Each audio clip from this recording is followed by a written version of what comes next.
I was just finishing my 8th year in the Marine Corps. I am Captain Tim Jones, 30 years old, married to a beautiful 22-year-old strawberry blonde. I met her 2 years ago while on leave in my hometown. It was love at first sight for both of us, but we waited until 6 months ago to get married. I wanted to get out of the Marine Corps first, but I gave in to her urging and begging and married her with 6 months left in the Corps. I gave up a promising but dangerous career in the Corps for love. Looking back, it was a mistake. Everything went well. I was cruising towards my departure date when this blip in my plans came up. I was teaching a course at the infantry school when they decided to send me to Africa for 3 months to train another nation's Marines. In 20 years, they would become our enemy and America's sons would be fighting against the same people I taught. Politicians. I hate them. I kissed her goodbye and said I would be back before Christmas. It was September, and true to my word, I was back the first week of December.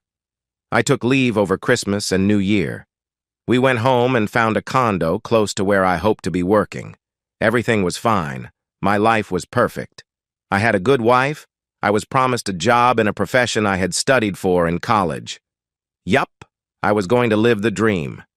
Then there was another blip. I had checked out of the Marines the day before and was at the house we had rented. I was watching as the movers packed and loaded our things into the moving van. In the bedroom, I watched as the movers tore apart the bed. Nan, short for Nancy, my wife is in the kitchen watching some men pack things there. After they hauled the bed out to the truck, the guys came back to get the bedside tables. The guy picked the table up and started to carry it out. He looked at me, shook his head, and grinned.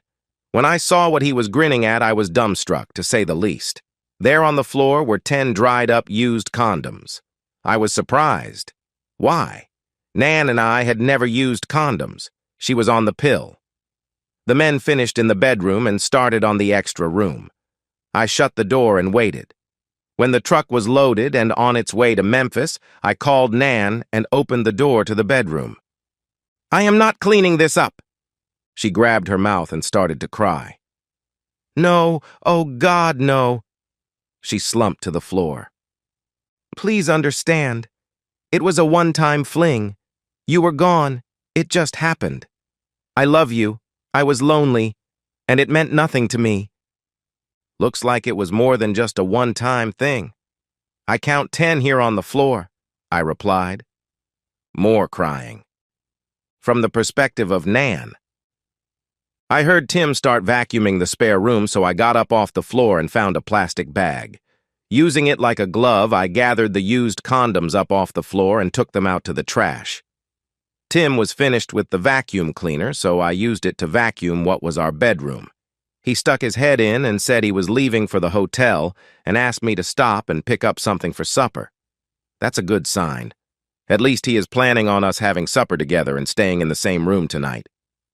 I finished cleaning the house and locked the doors. I stopped and picked up some fast food, cheeseburgers, fries, and milkshakes. I got a text that room 135 was in the back of the motel and on the ground floor. The door was open and I was glad to see there was just one bed in the room, a king. Maybe I could work this out. I decided to make this partly his fault. Maybe with a little luck, I could get him to forgive me. I went in and set the table for supper. Not much was said. No hello, no kisses, nothing. As we were eating, he said, "Want to explain? I was so lonely when you left for Africa. I cried for 2 days. Finally, I pulled myself together and decided it would not be that long. Besides, you were not really in a war zone. You were teaching, like in a classroom. So I got it together and started planning our future together. One Friday morning, I decided to go to the grocery store. As I was driving, I remembered I needed gas. The car started bucking and stopped. I was out. I got out and opened the hood. There was no traffic, but soon a guy on a motorcycle stopped and asked what the problem was. I explained I was out of gas and he said to get on and he would take me to a gas station. I did, and it was exciting. I had never ridden on a motorcycle in my life. We borrowed a gas can from the station and returned to my car. I tried to pay him, but he refused. Then I asked if he would let me buy him lunch, and he agreed. We went to that Waffle House on Highway 98. We talked for about 2 hours. He was from San Francisco. He was taking a break from college, just riding around the country on his bike. He was half Irish and half Japanese. He had long black hair, and to be honest, he was very handsome. He was very intelligent and fun to be around. I made a mistake. I invited him to the house. Remember, I was so lonely. I thought you would never know. He spent the weekend. I made him use condoms even though I was on the pill. I did not want to take a chance of an STD of any kind. Monday morning, he got on his bike and left. I have never seen or talked to him since, I promise. And about the condoms, he always got up and went to the bathroom. I thought he flushed them. Why he dropped them behind that table, I will never know. Also, one more thing, that table was in the corner up against the wall and the bed, so I never moved it when I vacuumed. Please don't let this affect us. I love you. I was just lonely, and you were so far away. I missed you so much. I started crying. That worked. Tim got up and took me in his arms. We showered together and then laid on the bed. He made love to me 3 times that night. Then again in the morning before we left on that 12-hour drive to Memphis and the rest of our lives. He still loves me. Switching back to the perspective of Tim. Yes, I still love her. Trust. Never again. She fooled me completely for 3 months. And how much of that story is the truth and how much is left out? I decided that part of this is my fault. One of the reasons I did not want to marry until I was out of the Corps was the life of a Marine's wife is lonely. A Marine is deployed a lot. There are unaccompanied tours of duty, like to Okinawa with the 3rd Marine Division. Really hard on a marriage. So me leaving her for 3 months had been the cause? Okay, I'll buy that. Once. But from now on, I will watch her like a hawk. Let's skip ahead 3 years in this story. Everything is going great for us. I have made a small fortune in the commodity business, due to some clever business decisions. We are looking for a place outside of town on a few acres where we can start a family. No more problems with Nan. We are always together and she is very happy. When I have to travel to Chicago, she goes with me. I still do not trust her alone. The fact is, I do not trust her at all. Sorry, but once burned, twice shy. Once a cheater, always cheater. Fool me once, shame on you. Fool me twice, shame on me. And any other of those little sayings. They keep me alert. Nan calls and says she has found the perfect place for us. An old antebellum house with 6 bedrooms on 120 acres. The house is in need of some heavy repairs and restoration, but it is perfect, she says. I go look and I agree. It looks like the house in Gone with the Wind. With about $500,000, we can restore it to its original beauty. So that's what we decided to do. We bought the place and looked around and found a contractor who had experience in restoring old houses. He had great references, so we hired him. He moved to town and got an apartment about 30 minutes from the job site and started work. Nan said she needed an office at the site to oversee the work and handle all the subcontractors. She wanted to make sure everyone was paid and there were no problems. She bought a small trailer and had it moved to the property. She set it up about 300 yards from the main house and put it in a well and septic system. An electric line was installed along with a 500-gallon butane tank to provide heat during the winter months. We thought that when we moved in and started to have kids, this would be a place where the help could live. That was my idea anyway. After the trailer was set up and before any work started on the house, I took Nan to lunch and then out to a movie. While we were on our date, I had a technician from the spy shop here in town install hidden cameras in the trailer. They connected to a website that I could access any time and watch what was going on in the trailer. Remember, I love her, I just don't trust her. Everything went fine for the first 2 months. I watched the trailer and did not see anything out of the ordinary. Then one Wednesday afternoon, just after lunch, I logged on to see Nan and this contractor, Sam, looking over plans laid out on a table in the living room of the trailer. His hand went to her butt and squeezed.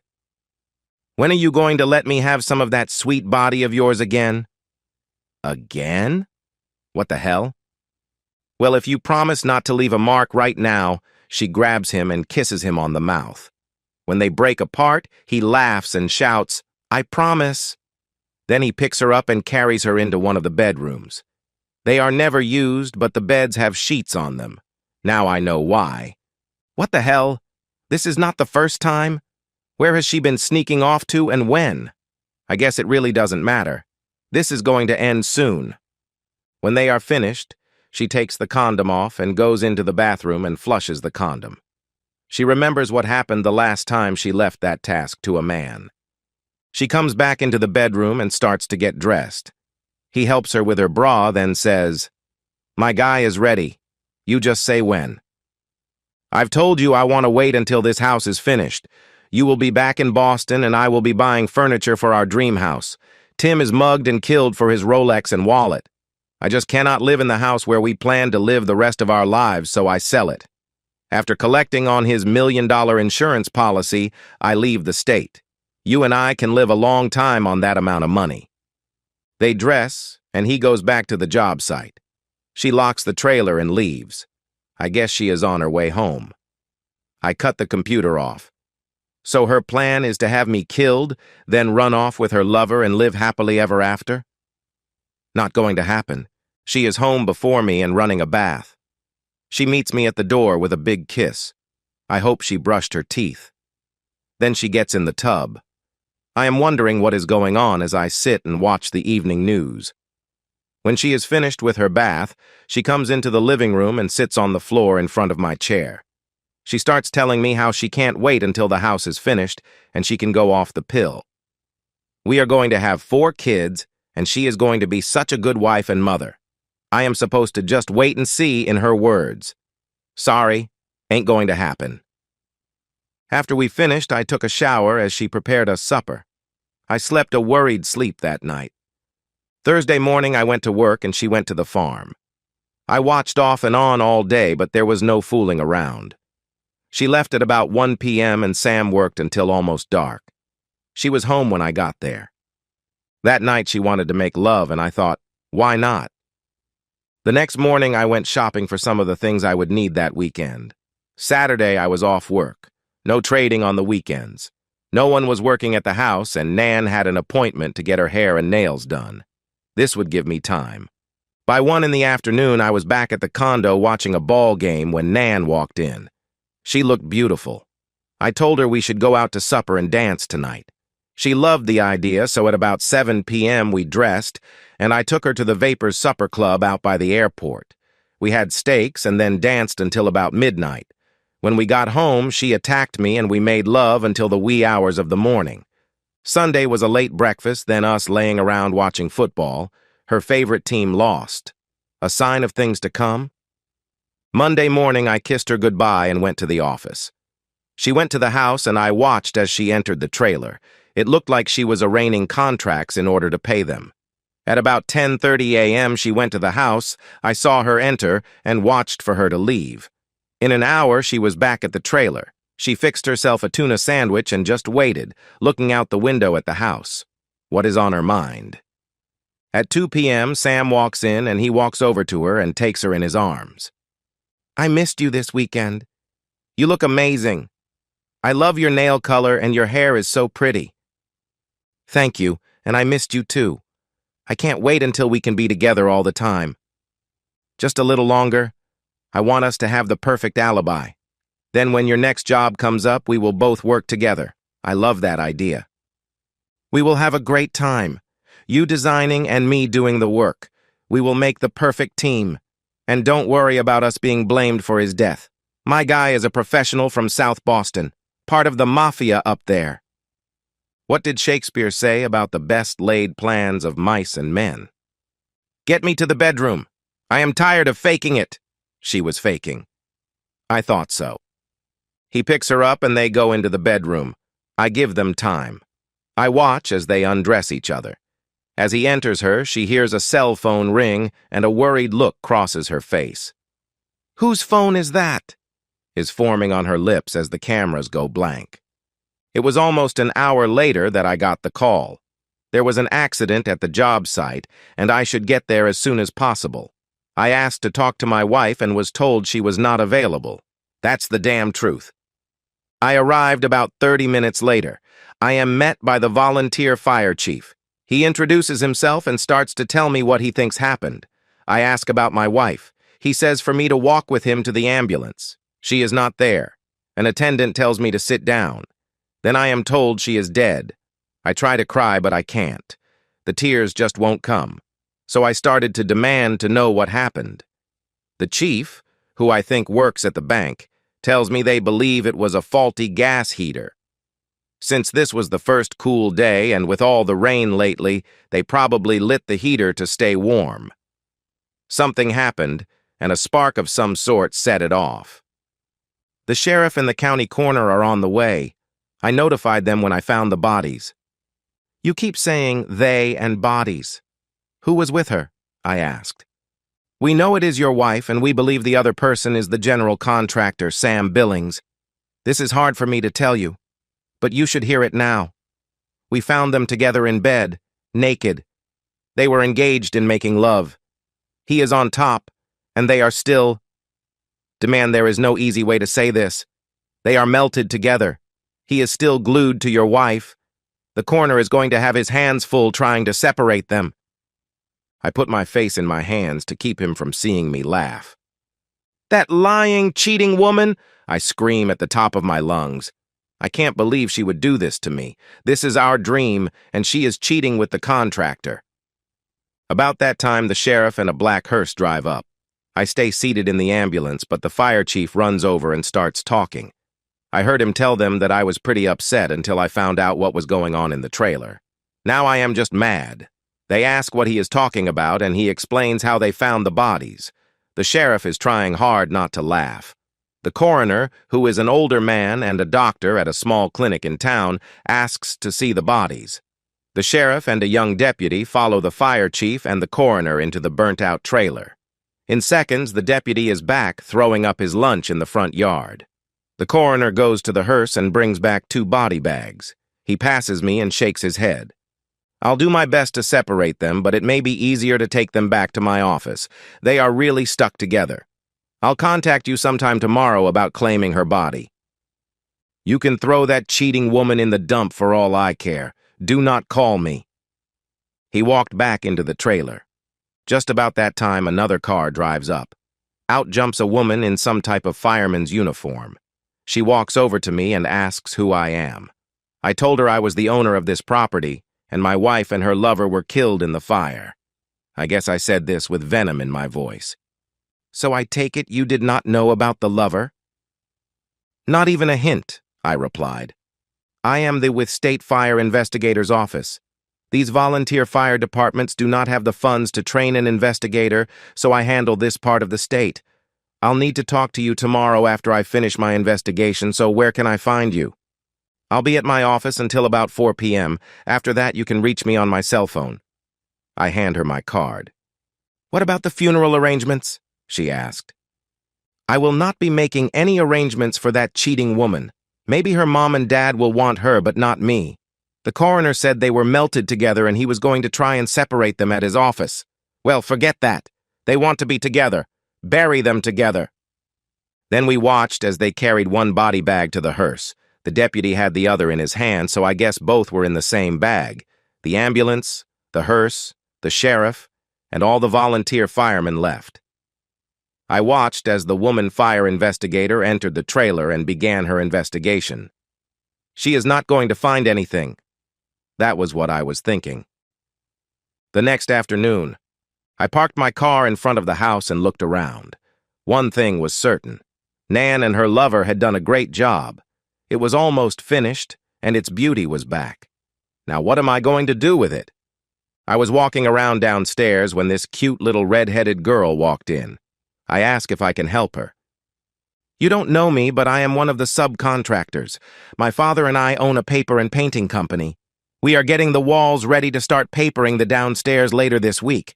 You are going to complete the job, right? Of course he is going to finish this place. It is beautiful, and it will be even prettier when it is all landscaped and the garage and stables are finished. I turned to see that woman fire investigator walking in the door. She walks directly over to the redhead and kisses her on the mouth. Okay, lesbians. Lesbians. I have no problem with that. Who cares what somebody does in their bedroom, not me? I thought I saw your truck pull up. I guess this is as good a time as any to have this talk. Let's find a place to sit. We go into the kitchen and find a table where the workers eat lunch. First, I need to spend some of your money. She takes out her cell phone and looks for a number, then calls. Buck. Yeah, Sandy here.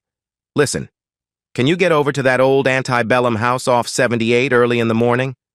Of course. I want you to bring your backhoe. There was a trailer fire yesterday, and I have finished my investigation. I overheard the owner saying he wanted that off his property, and I told him it would be too hard and costly to haul off.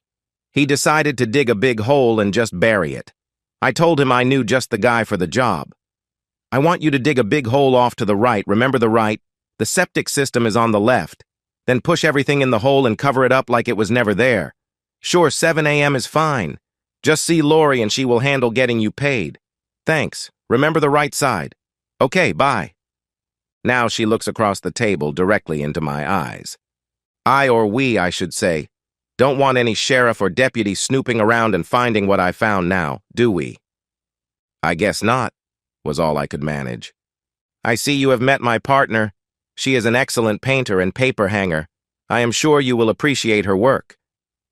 With that, the redhead reaches across the table and squeezes my hand. What the hell is going on? Captain Tim Jones, 8 years in the Marine Corps, EOD unit commander.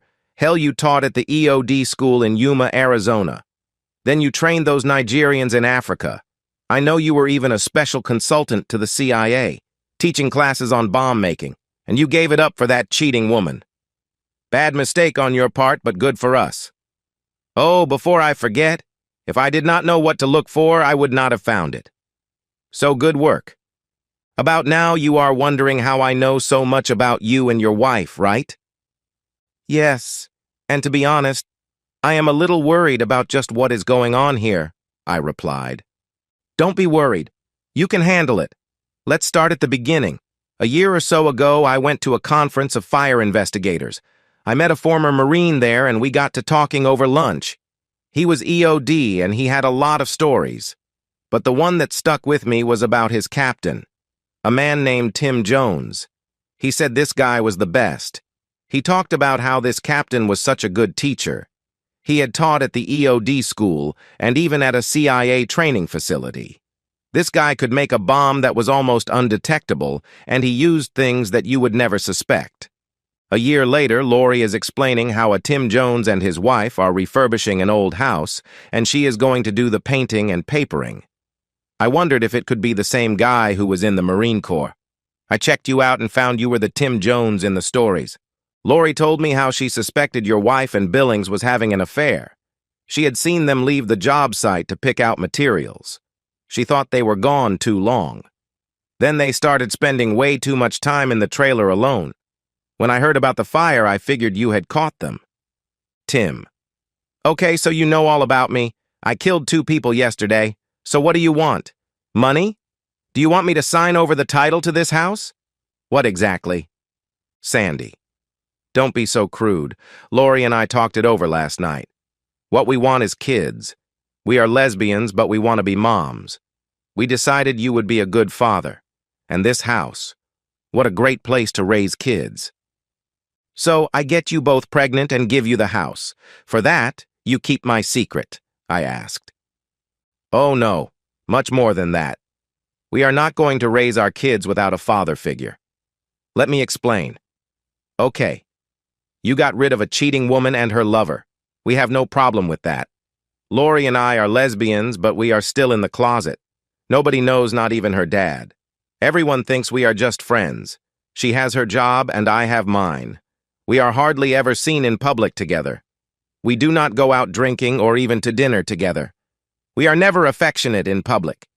Do either of us look like a lesbian? No, in fact, you are both very pretty. Sorry, I did not mean to imply lesbians are ugly, just that both of you are pretty.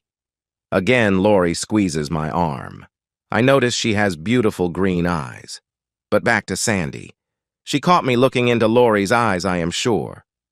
She does have pretty eyes. Don't worry, I won't be the jealous type. Our plan is that we all move into this house when it is finished. We share a bedroom and a bed. We announce to the world that we are a trio. No more sneaking around for us, and you get both of us. We raise the kids as normally as possible. You know, with them having 2 moms and 1 daddy, but how hard can that be? What do you say? First, I want to tell you that you have beautiful blue eyes, and I think only a fool would say no to this plan of yours. Any man would be lucky to get either of you, but both, every night in the same bed. How do you suppose we start this and not raise red flags? I mean, I cannot go from losing my wife, no matter that she was cheating one day, to living with 2 beautiful girls the next day. Sandy, I told you this guy was smart. Our idea is you start spending more time out here at the house, supervising its completion. You meet Lori, you talk to her dad about her and show some interest. You find out she has a friend and invites us both to dinner one night. Things progress slowly over the next 6 months. I mean, the folks around here will know how hurt you are. They will think it good for you to be getting out. Then one day we all move in together and start our family. Some will not like the idea of a trio, but who cares? Sound like a good plan to you? Yes, it did.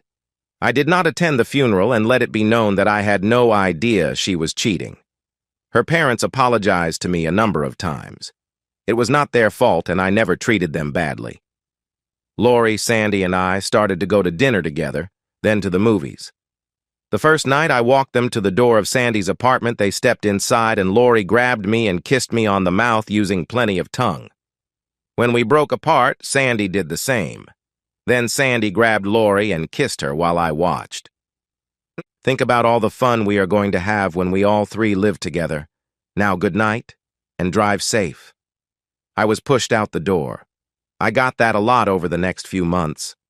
I never even got to feel a body. It was always, wait until we move in. So I waited. When the house was ready to move into, they helped pick out the furniture. A month after I moved in, Sandy gave up the lease on her apartment, and Lori told her dad she was moving in with me. It was a Friday, and we had been unpacking their boxes all afternoon. It was now summertime, so we were all a little sweaty and tired. Sandy suggested a shower, and I started to walk out of the bedroom to give them some privacy. Where do you think you're going? Get undressed and get in. That shower is big enough for all of us. That was the first time I saw either of them naked. And what a sight it was. We plan on living the rest of our lives together, always trusting that our secrets are safe. And that's the end of today's story. If you enjoyed it, please give this video a thumbs up and drop a comment below. Your support helps the algorithm push my content further. If you're new to the channel, don't forget to hit that subscribe button. It really helps me keep creating more stories for you. Thanks for watching, and I'll see you in the next one.